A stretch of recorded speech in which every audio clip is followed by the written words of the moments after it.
As the morning sun streamed through the window, there were just two men sharing coffee, their earlier roles of suspicious jogger and confrontational officer transformed into something new, two human beings who had learned that sometimes life's most powerful lessons come in unexpected moments, and that true character reveals itself not in how we fall, but in how we rise again. The story of that morning run spread far beyond Cedar Grove, touching hearts and changing minds. It became a reminder that in every moment of prejudice there lies an opportunity for growth, and in every act of forgiveness, a chance for healing. And somewhere in that small town, a doctor still runs his morning route, no longer alone, but surrounded by a community forever changed by one extraordinary day. The recovery room was quiet except for the steady beeping of monitors and the soft whoosh of the oxygen machine. Amy lay peacefully in her bed, her color already better than it had been before surgery. Her parents sat on either side, their faces showing both exhaustion and relief. Officer Wilson held his daughter's small hand, watching her chest rise and fall with each breath. Dr. Richards stood in the doorway, completing his post-surgery notes. He changed back into his regular clothes, but exhaustion lined his face after the intense surgery. As he looked at the family before him, the events of the morning felt like they had happened in another lifetime. Dr. Richards, Wilson said, standing up slowly. His wife Lisa looked between them, sensing something in her husband's voice. Could we speak privately? In the hallway, Wilson struggled to find the right words. How do you apologize to someone for treating them like a criminal when they've just saved your child's life? The hospital corridor lights cast long shadows as evening settled in. About this morning, Wilson began, his voice rough with emotion. I was wrong. So terribly wrong. And then you, his voice broke as he gestured toward the recovery room where Emmy slept. Officer Wilson, Dr. Richards interrupted gently. I've been running on that street for 5 years. This morning wasn't the first time something like that has happened to me, and it probably won't be the last. But right now, what matters is that Amy's surgery was successful. She's going to be fine. Wilson shook his head, tears forming in his eyes. No, please, let me say this. I watched you save my daughter's life today. I watched you work for hours with more skill and dedication than I've ever seen. And all I could think about was how I treated you like you didn't belong in your own neighborhood. A nurse passed by, pushing a cart of supplies, and both men moved closer to the wall. Through the recovery room window, they could see Lisa stroking Amy's hair, whispering something to her sleeping daughter. You know what I thought about during the surgery? Dr. Richards asked quietly. I thought about my job, that's all. Not about this morning, not about what happened on that street, because that's what I do, I save lives. It doesn't matter who the patient is or who their parents are. Every life is precious. Wilson wiped his eyes with the back of his hand. I need to do better. We need to do better. This can't keep happening. Then let's make sure it doesn't, Dr. Richards replied. You have influence in the department. Use it. Make changes. Help other officers understand that the person they're stopping might be the same person they'll need tomorrow. The conversation was interrupted by a small voice from the recovery room. Daddy? Andy was awake, her eyes searching for her father. Go, Dr. Richards said with a gentle smile. She needs you now. I'll check back in an hour. As Wilson turned to go back to his daughter, he stopped. Doctor, thank you. Not just for saving Amy, but for showing me what real character looks like. The next few days brought many changes to Cedar Grove. The video of that morning's confrontation had indeed made it to social media, but now it was accompanied by the story of what happened after, how the same doctor who had been harassed went on to save his accuser's daughter just hours later. Officer Wilson took a leave of absence from patrol duty to focus on implementing new training programs in the department. He shared his story openly, using it as a powerful example of how unconscious bias could have tragic consequences. Dr. Richards joined him for some of these sessions, turning their experience into a lesson that touched hearts and opened minds. The neighborhood changed too. The morning runners, dog walkers, and early risers who had watched the confrontation now waved warmly to Dr. Richards on his morning runs. Some even joined him, turning his solitary exercise into an informal community gathering. 3 weeks after the surgery, Annie was back at school, her heart beating strong and steady. Her father had explained everything to her, about the morning confrontation, about bias, about learning to see people for who they really are. She listened with the simple wisdom of a child and asked if she could write about Dr. Richards for her school's Local Heroes project. On a crisp fall morning, much like the one that had started it all, Dr. Richards finished his morning run and stopped at his usual coffee shop. Officer Wilson was there, out of uniform, holding 2 cups of coffee. They sat together at a small table by the window, watching the neighborhood wake up, talking about their families, their work, and the changes they were seeing in their community. Inside the operating room, Dr. Richards stood at the scrub sink, methodically washing his hands and arms. The familiar routine usually calmed his nerves, but today was different. Through the window, he could see his team preparing the operating room, checking equipment, and getting young Amy ready for surgery. As he scrubbed, his mind flickered briefly to that morning's confrontation. The feeling of being stopped, questioned, watched by neighbors, it was still fresh. But with practiced discipline, he pushed those thoughts aside. Right now, he wasn't the man who had been humiliated on his morning run. He was simply a surgeon with a job to do. BP is stable, doctor, his assistant reported as he entered the operating room. The surgical team moved with practiced efficiency, helping him into his sterile gown and gloves. The operating room lights cast everything in harsh clarity, from the gleaming instruments to Amy's small form on the table, already under anesthesia. Starting time, 2:15 p.m., he announced, his voice clear and steady behind his surgical mask. Let's save this little girl's life.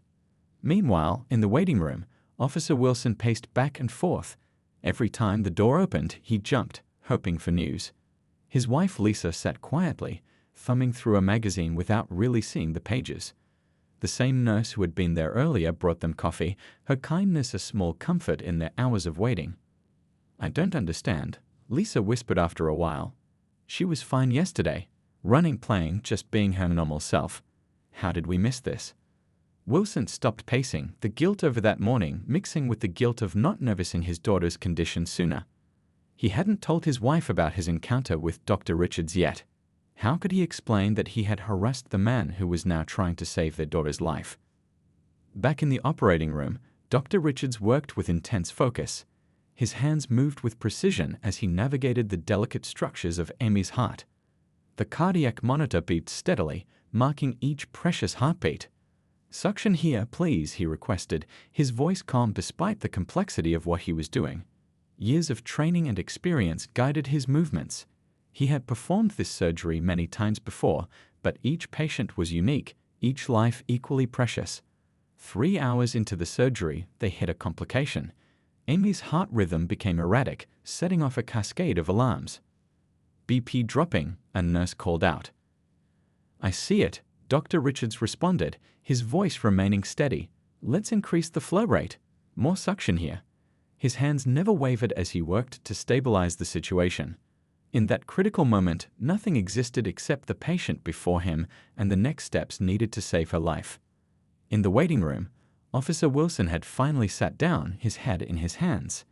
He thought about how many times he had made snap judgments on patrol, how many times he might have been wrong. The weight of his badge felt heavy against his chest. Lisa touched his shoulder gently. Michael, what's wrong? There's something you're not telling me. Before he could answer, the nurse returned. The surgery is still in progress, she assured them.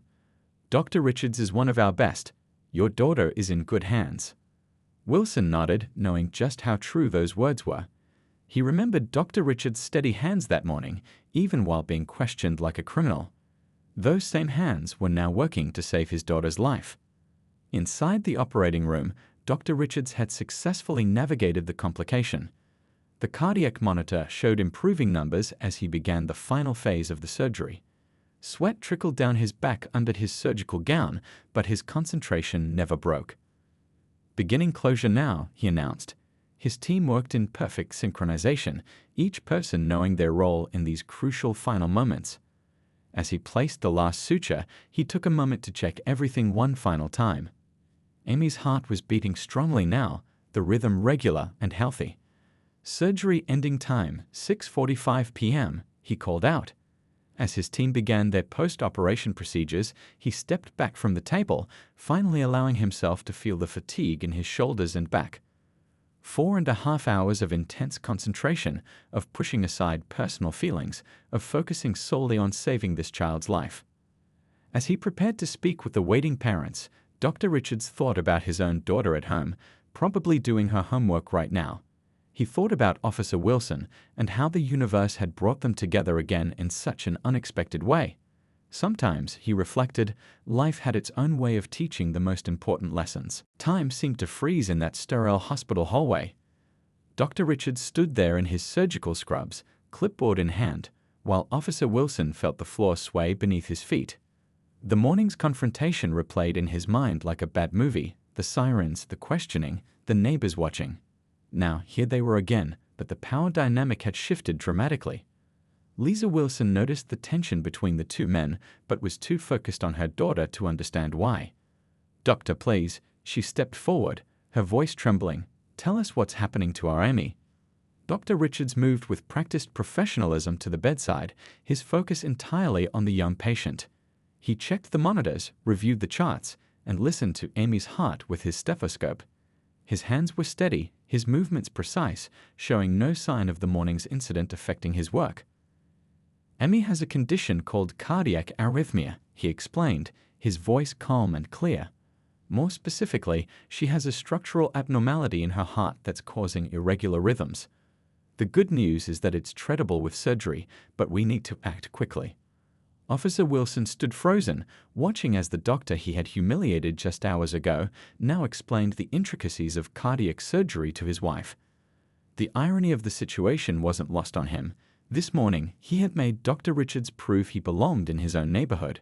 Now, he had to trust him with his daughter's life. "The procedure will take approximately 4 hours," Dr. Richards continued, using a diagram to show them exactly what he would do.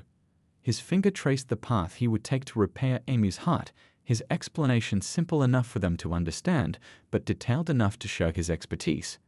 Amy looked up at the doctor with trust in her eyes, her hands still gripping her father's. "Will it hurt?" she asked softly, her voice muffled by the oxygen mask. Dr. Richards smiled gently at her, the kind of smile that had reassured countless children before her. "You'll be sleeping the whole time," he explained. "When you wake up, you'll feel a bit sore, but you'll be on your way to feeling much better than before." Officer Wilson felt the weight of his morning actions pressing down on him. He watched as Dr. Richards spoke to his daughter with kindness and patience, the same man he had treated with suspicion and disrespect. The doctor's wedding ring caught the fluorescent light as he gestured, reminding Wilson that this was a man with his own family, his own life, his own morning routines that had been disrupted by baseless suspicion. Lisa was reviewing the consent forms, her hands shaking slightly as she signed them. "Your success rate with this procedure," she began, looking up at Dr. Richards with hope in her eyes. "I've performed this specific surgery 47 times in the past 5 years," he answered, his voice steady and reassuring. 45 of those patients made full recoveries and are living normal, healthy lives. The other 2 had complications unrelated to the surgery itself. Wilson finally found his voice, though it came out rougher than he intended. "Dr. Richards, he began, but the doctor held up a hand, stopping him. "Officer Wilson, right now what matters is your daughter," Dr. Richards said firmly. "We can discuss other things later. Emmy needs this surgery, and she needs it now. I'm going to do exactly what I've been trained to do, save lives. That's all that matters in this moment." The nurse came in to begin preparing Amy for surgery. As they watched their daughter being wheeled toward the operating room, Wilson felt tears welling up in his eyes. Dr. Richards followed the gurney, already discussing preparation details with his surgical team. Just before entering the operating room, Dr. Richards turned back to the Wilsons. "I'll take good care of her," he promised, his eyes meeting Officer Wilson's. In that brief moment, volumes were spoken without words, about prejudice, about professionalism, about the complicated ways lives intersect. As the doors swung shut behind him, Officer Wilson sank into a waiting room chair, his uniform feeling heavier than ever. His wife sat beside him, holding his hand, still unaware of the morning's events that made this moment even more profound. "He's the best, isn't he?" she whispered, trying to reassure herself as much as him. Wilson nodded, unable to speak. He thought about how differently this day could have gone if he had seen Dr. Richards that morning for who he really was, not a suspicious figure running through an upscale neighborhood, but a dedicated physician who would soon be holding his daughter's heart in his skilled hands. The afternoon sun streamed through the windows of Pine Grove Elementary School as Officer Wilson sat in his patrol car, completing paperwork from the morning's incidents. He'd been trying to push the uncomfortable encounter with the jogger out of his mind, but something about it kept nagging at him. His radio crackled with routine calls, but his thoughts were elsewhere. Then his phone rang. The school's number flashed on the screen. His heart skipped a beat. His daughter Emmy was in class right now. "Officer Wilson speaking," he answered, his voice professional despite the sudden anxiety gripping his chest. "Mr. Wilson, this is Mrs. Roberts from the front office." The voice was tense, controlled. "There's been an incident. Emmy collapsed during PE class. The paramedics are on their way, but you need to come right now." The world seemed to tilt on its axis. Wilson flipped on his lights and siren, his hands shaking as he gripped the steering wheel. The 3-minute drive to the school felt like hours. His mind raced with memories of Amy's recent complaints about feeling tired, how she'd been out of breath more easily lately. He dismissed it as growing pains, typical preteen stuff. When he arrived, the ambulance was already there, its lights painting the school walls in flashing red. He ran through the familiar hallways, past the colorful artwork and motivational posters he usually smiled at during his community policing visits. Now they were just a blur. Emmy lay on the gym floor, paramedics hovering over her. Her normally rosy cheeks were pale, her gym clothes damp with sweat. An oxygen mask covered her face, and one of the paramedics was speaking into a radio, using medical terms Wilson didn't understand, but that made his stomach clench. "Dad," Emmy whispered through the mask when she saw him, trying to reach out. Her hand trembled with the effort. "I'm here, sweetheart." Wilson knelt beside her, taking her small hand in his. He looked at the paramedics, trying to read their expressions. "What's happening?" "We're detecting some serious cardiac irregularities," one paramedic explained, his voice gentle but urgent. "We need to get her to Memorial Hospital immediately. Their pediatric cardiac unit is the best in the region." The next few minutes passed in a blur of motion and sound. Wilson followed the ambulance in his patrol car, lights flashing, his heart pounding in rhythm with the sirens. He called his wife Lisa, who was already leaving her office downtown. His voice broke as he tried to explain what was happening. At the hospital, the emergency room burst into action as Emmy was wheeled in. Nurses and doctors swarmed around her, calling out numbers and medical terms. Wilson stood there in his uniform, feeling more helpless than he'd ever felt in his life. All his training, all his authority meant nothing in this moment. "Mr. Wilson," a nurse touched his arm gently. "The cardiac team is examining your daughter. The initial tests show she may need immediate surgery. We're calling in our best pediatric cardiac surgeon."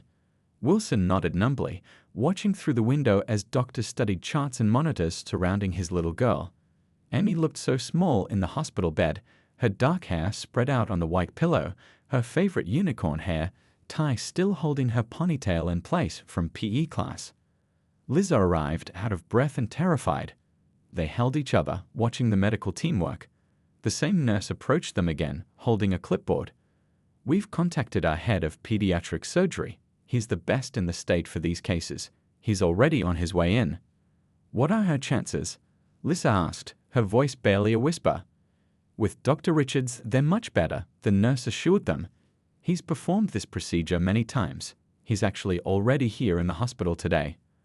Wilson's mind was too focused on his daughter to register the name immediately. All he could think about was Amy's 6th birthday party last month, how she'd laughed while blowing out her candles, how she'd begged him to teach her to ride her new bike without training wheels. A doctor approached them with a serious expression. "Mr. and Mrs. Wilson, the surgical team is almost ready. Dr. Richards will be here in a moment to explain the procedure. We need you to sign some forms." The emergency room doors swung open, and Wilson looked up to see who would be operating on his daughter. His heart stopped as he recognized the face, the same man he confronted on his morning run just hours ago. Dr. Thomas Richards stood there in his surgical scrubs, holding Amy's medical chart, his expression completely professional despite the recognition that flashed in his eyes. The weight of the morning's events crashed down on Wilson like a physical blow. The man he had humiliated in front of the entire neighborhood now held his daughter's life in his hands. Little did anyone know, this moment of public scrutiny would soon be overshadowed by events that would force everyone involved to confront their prejudices in ways they never expected. The morning sun continued to rise over Cedar Grove, casting long shadows across the perfectly manicured lawns. Dr. Thomas Richards stood motionless on the sidewalk, his running clothes now damp with cooling sweat as he waited for Officer Wilson to return his ID. The peaceful morning he had planned had transformed into something entirely different. More neighbors had gathered now, some pretending to water their lawns or check their mail, while others made no attempt to hide their interest in the scene unfolding before them. Thomas recognized many of these faces, people whose children he had treated, whose hands he had shaken at community events. Yet in this moment, they seemed like strangers, watching from a distance as if he were performing in some uncomfortable street theater. Mrs. Henderson, whose grandson's appendix he had removed just last month, hurried past with her small dog, avoiding eye contact. The irony wasn't lost on Thomas. Just weeks ago, she had hugged him in tears, thanking him for saving her grandson. Now she couldn't even meet his gaze. "Sir, I'm going to need you to explain why you're running through this particular neighborhood," Officer Wilson called out as he approached again, still holding Thomas's license. The question hung in the air, heavy with implications. Thomas felt a familiar knot forming in his stomach, one that no medical degree or professional achievement had ever been able to fully untie. "Officer," Thomas responded, his voice steady despite the emotion building in his chest. "As my ID shows, I live at 1542 Cedar Street. I've been a resident here for 5 years. I'm the head of pediatric surgery at Memorial Hospital. This is my morning routine, the same route I take every day before I go to work to perform surgeries on children." A teenager on his bike had stopped to record the interaction on his phone. Thomas could see the red recording light blinking, knowing this moment of humiliation would likely end up on social media. He thought about his colleagues at the hospital, his patients, their parents, all potentially seeing him like this. "Well, we've had reports of suspicious activities," Wilson continued, though his voice had lost some of its earlier authority. "You understand we have to check these things out. This is a high-end neighborhood." A car slowed as it passed, and Thomas recognized one of his neighbors, Mr. Peterson, whose wife he'd seen regularly at community board meetings. The man's eyes widened in recognition, but he drove on, leaving Thomas standing there under Officer Wilson's scrutiny. "I understand you're doing your job, officer," Thomas replied, maintaining his composure through years of practice. "But I would hope that suspicious activities doesn't simply mean a person exercising in their own neighborhood." The growing audience of neighbors had created an uncomfortable gallery. Some had their phones out, others whispered among themselves. Thomas could hear fragments of their conversations carried on the morning breeze. "That's Dr. Richards, isn't he the surgeon? I can't believe this is happening." Mrs. Chen, whose daughter had needed emergency surgery last winter, stood on her porch in her morning robe, hand covering her mouth. Thomas remembered spending 6 hours in surgery saving her daughter's life. Now she watched as he stood there, hands visible, being treated like a criminal in front of the very community he served. Officer Wilson finally held out the license, his movements now slower, less certain. "Everything checks out," he said, his voice carrying a note of something that wasn't quite apology. "You're free to go. Just make sure you carry your ID with you while running." Thomas took his license back, acutely aware of every eye watching this interaction.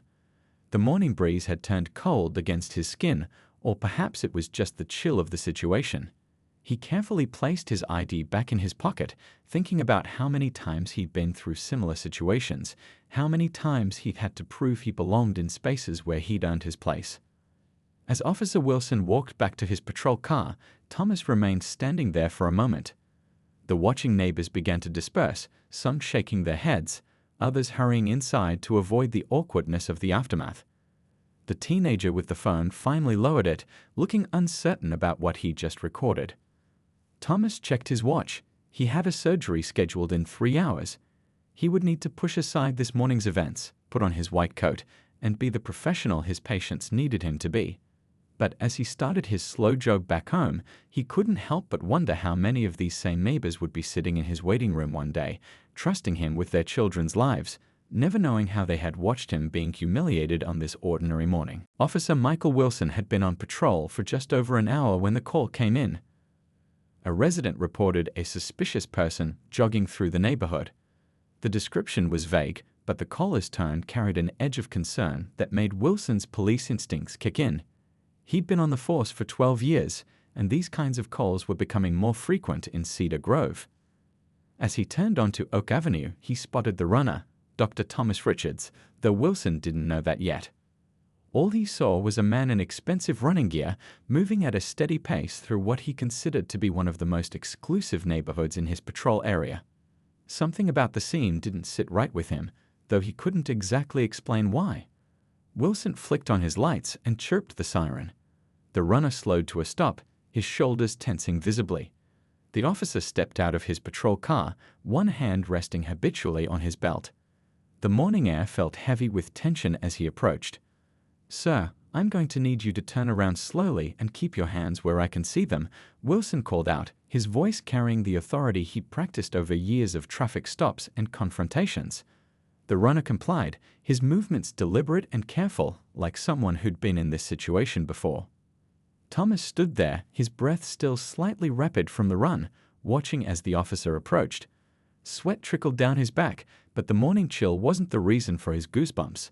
His expensive wireless earbuds dangled around his neck, the music still playing faintly. "We've had reports of suspicious activity in the area," Wilson continued, maintaining what he considered a professional distance. "Do you live around here? I'm going to need to see some identification." Thomas took a slow, deep breath before speaking. "Officer, I live just 3 blocks from here. I'm a surgeon at Memorial Hospital, and I'm just out for my morning run, as I've been doing for the past 5 years." His voice remained steady, though his heart was racing faster than it had during his entire run. "That's a nice story, sir, but I still need to see some ID," Wilson pressed, his tone making it clear he wasn't convinced. The morning traffic was picking up now, and cars were slowing down as they passed, curious observers to the unfolding scene. Thomas carefully reached into the zippered pocket of his running shorts, where he always kept his ID, a habit born from experiences exactly like this one. "My driver's license is right here, officer. I'm going to take it out slowly." Wilson watched intently as Thomas produced his license. The officer's eyes narrowed as he read the address just a few blocks away, exactly as Thomas had said. But something in his training, or perhaps something deeper, made him hesitate to accept the simple truth before him. "Stay right there," Wilson commanded, walking back to his patrol car to run the license. Through his rearview mirror, he could see Thomas standing perfectly still, hands visible, as neighbors began to peek through their curtains.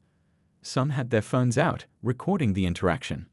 Inside his patrol car, Wilson ran the license through the system. Each passing moment felt like an eternity to Thomas, who stood there watching the early morning joggers and dog walkers cross to the other side of the street to avoid the scene. He thought about his patients at the hospital, about the lives he'd saved in the operating room, and about how none of that seemed to matter in this moment. The background check came back clean, spotless, in fact. Dr. Thomas Richards, respected pediatric surgeon, homeowner, and pillar of the community. Wilson sat in his car for a moment longer, processing this information. The situation was starting to feel different now, but his pride and training made it hard to simply acknowledge his mistake and walk away. As Wilson stepped out of his car again, neither man knew that this tense morning encounter would soon take an unexpected turn. Their lives were about to become intertwined in a way that would challenge both their perspectives and touch the hearts of everyone in Cedar Grove. The sun was just peeking over the horizon, painting the sky in soft shades of orange and pink. Dr. Thomas Richards pulled on his favorite navy blue running shoes, the ones he'd broken in over countless morning runs through the peaceful streets of Cedar Grove. As a pediatric surgeon at Memorial Hospital, these early morning runs were his escape, his time to clear his head before diving into another day of saving young lives. He lived for these quiet moments.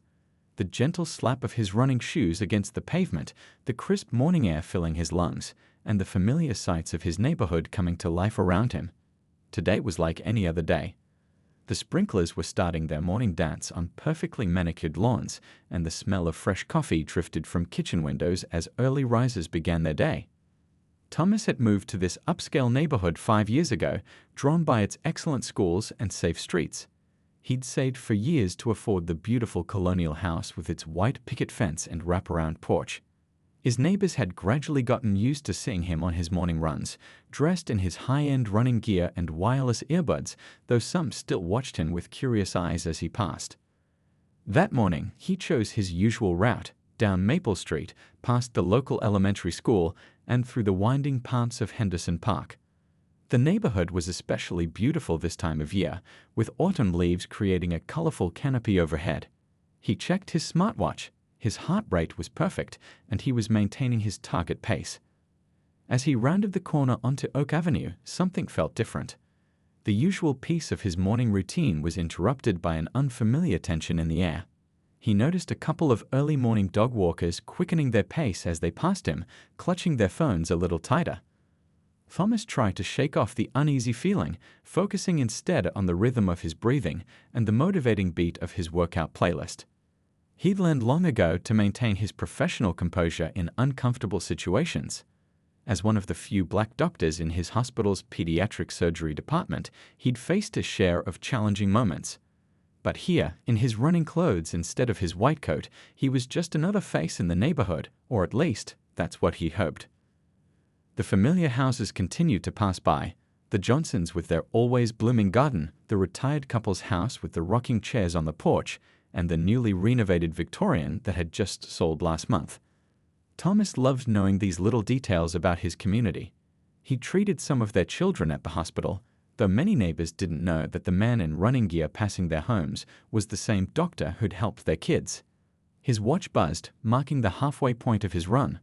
The morning sun was higher now, and more cars were starting to appear on the streets as people began their commutes.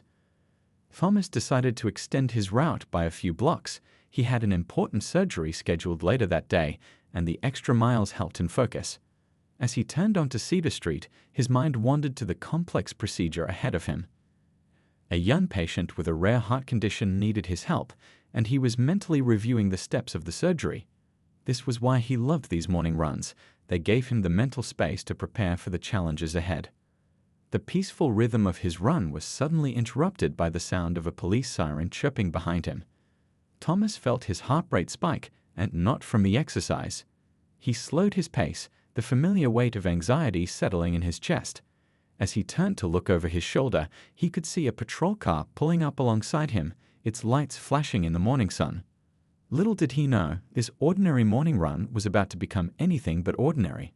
This moment would spark a chain of events that would challenge perceptions, change lives, and remind everyone in Cedar Grove that life has a way of bringing people together in the most unexpected ways.